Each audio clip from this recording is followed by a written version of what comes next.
You are watching WPTV, award-winning college television. Welcome back to the desk. The NHL has had some big news, like Lambriello getting let go as Islanders president and GM, and the issues with Dominic Hasek. We are focusing on the Stanley Cup playoffs only this week with Baylee Matthews, Cole Jarvis, Julia Menn, and Chase Haffner. Cole, I'll go to you. Just walk me through what these teams are looking like. Yeah, I'd be glad to. So the Jets and the Blues faced off. Blues won 7-2 to make the series a one-series game at this point. Shots on goal, they led by 10, 28-18. Face-off percentage, they also led by a wide margin. Same thing with power play. Just an all-out good game for the Blues last night.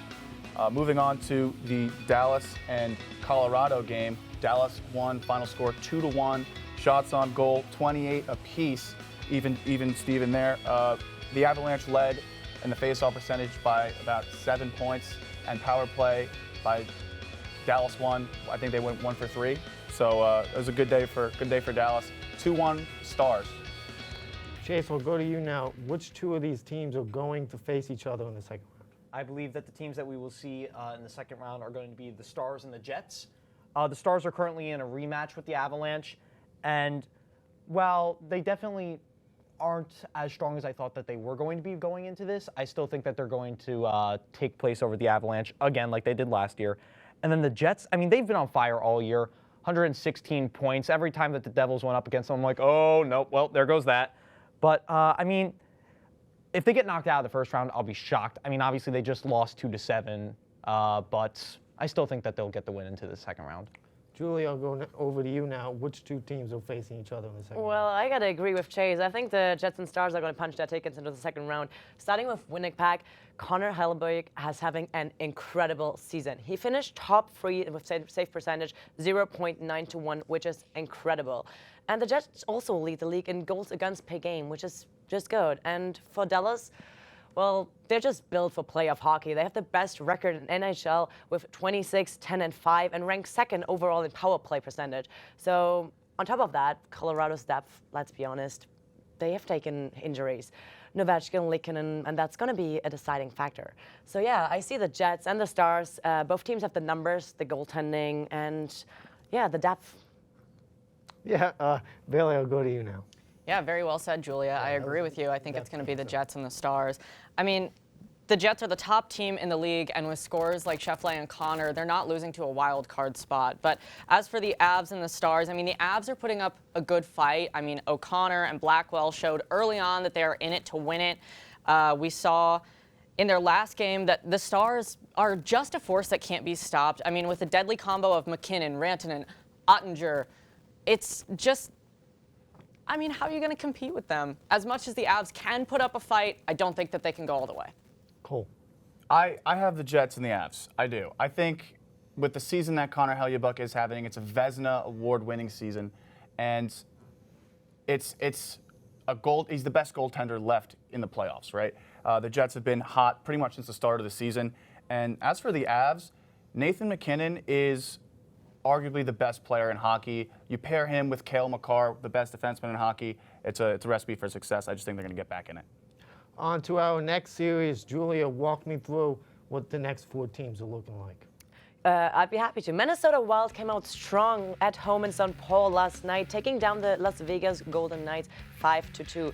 And even though being outshot 32-31, the Wild made a chance count, converting 50% on power play, and Vegas did not hold the edge and face-off wins at 57.6%, but couldn't translate that into scoring.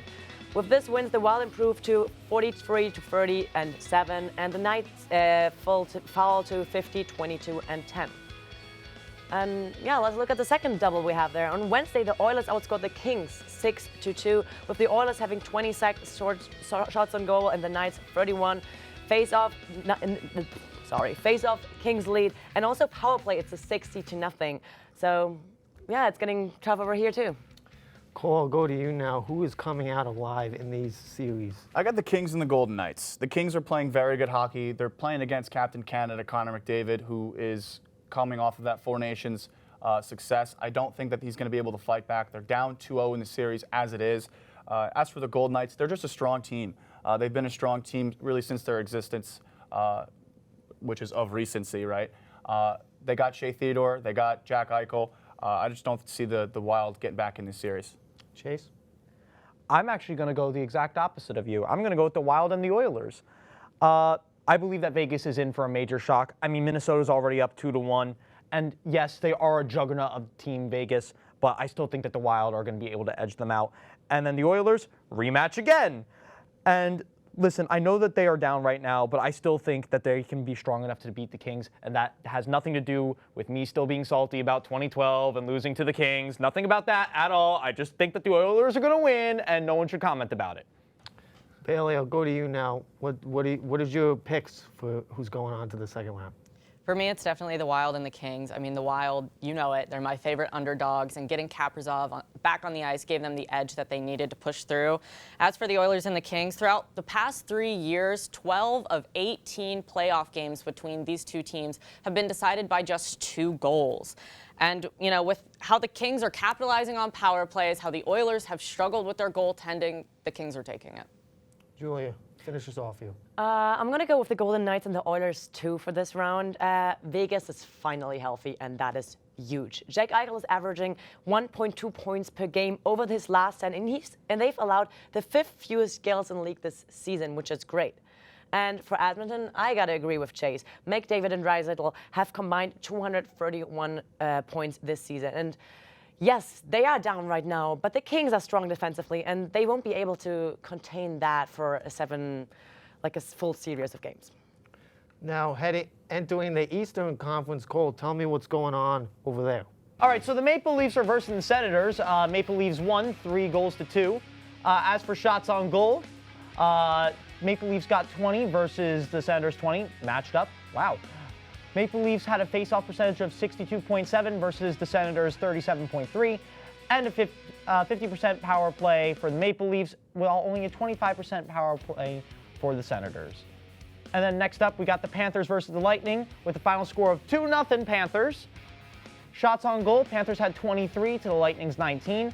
Face-off percentage, Panthers had 51.9 versus the Lightning's 48.1, almost even, and then neither of them got any power plays.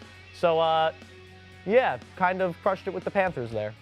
Baylee, who's staying in the playoffs? I think it's going to be the Maple Leafs and the Panthers between these two. I mean, Toronto's core four, Marner, Nylander, Matthews, Tavares, have been absolutely dominating, and we can tell by the fact that they're on the verge of sweeping this series. And between the Panthers and the Lightning, I think that the first game really set the tone for these two. I mean, the Panthers had only 17 shots on goal and scored 6 points. With Schmidt and Bobrovsky on fire, they're definitely going to the second round. Julia. I believe it's going to be the Leafs and Lightning. Toronto's top 6 is just too much to handle. Like, over a 7-game stretch, that's just a lot. And Tampa, well, experience wins. Kucherov just posted his career high with 144 points. And Vasilevsky's save percentage in playoff elimination games is insane. It's .93. The Bulls aren't going to get anywhere yet. Cole? Yeah, I got the Panthers and Leafs for this. I think the Panthers just play too tough a brand of hockey. This is why they're the reigning champions for the Stanley Cup. I just think with the way that they're playing right now, Sam Reinhart, Sam Bennett, Matthew Tkachuk, they're on fire. I don't think that they're going to be stopped today, not by the Lightning. As for the Leafs, they're playing inspired hockey. They want to make sure that they can try and get back to the Stanley Cup final as bad as they need it, because that city needs it, and Austin Matthews is hungry. They got a bunch of studs out there on that first line. I think the Leafs are going to take it. Chase. I think it's going to be the Leafs and the Tampa Bay Lightning going into the next round for us. As for the Leafs, Ottawa, I will admit, picked up the slack a lot. They got really solid towards the end of the year, but at the end of the day, the Leafs have just been strong all year, and I think that this is going to be the year that they go deep into the playoffs. As for the Lightning, yes, Florida is a massively strong team. They are reigning champions for the Stanley Cup, but I really think that the Lightning can still use their experience to edge them out here. And also, I just think it's time that we see a couple new teams go towards the playoffs. Last but not least, Baylee, tell us about the last pairs. Of course. First up, we had the Canadiens and the Capitals, with Canadiens scoring 3, Canadiens scoring 1, Capitals scoring 3. Shots on goal, we had 26 for the Canadiens, 32 for the Capitals. We had a face-off percentage of 51 for the Canadiens, 49 for the Capitals, so they're pretty close to each other. And then power play was 0 for both teams. After that, we have the Devils and the Hurricanes. The Devils scored 1 while the Hurricanes scored 3. The Devils had 26 shots on goal. Hurricanes just had a little bit more with 28. In terms of face-off, the Devils were almost at 51% and the Hurricanes were just at 49. And again, 0 for both on the power play. Julia, go to you now. Who's moving on there? I'm going to go with the Capitals first because, yes, Washington may be older, but playoff experience matters. Montreal's youth is exciting, but they've allowed 3.5 goals per game, and that is just too much to break down to survive a series. And then I'm going to make a statement here. I'm wearing a Rangers jersey, but I believe the Devils are going to come back from wherever they are right now because I believe they can make it even without their star Jack Hughes. And here's why. First of all, their penalty kill ranks second in the NHL with 82.7%, and that's a game changer in tight games. And second, I feel like that team has real depth scoring. They have Jesper Bratt leading with 88 points. They have Nico Hischier quietly put up 35 goals too. I think they have a team that is not only focused on one player, but on more, and I do believe they actually come back. Cool. Yeah, I have the Capitals and the Canes. Capitals are playing inspired hockey behind Alexander Ovechkin's record-breaking goal when he's just pushing the button now at this point, right? I mean, he had the game-winning goal the other night. I want to say that was Game 1. The Capitals are playing for him at this point.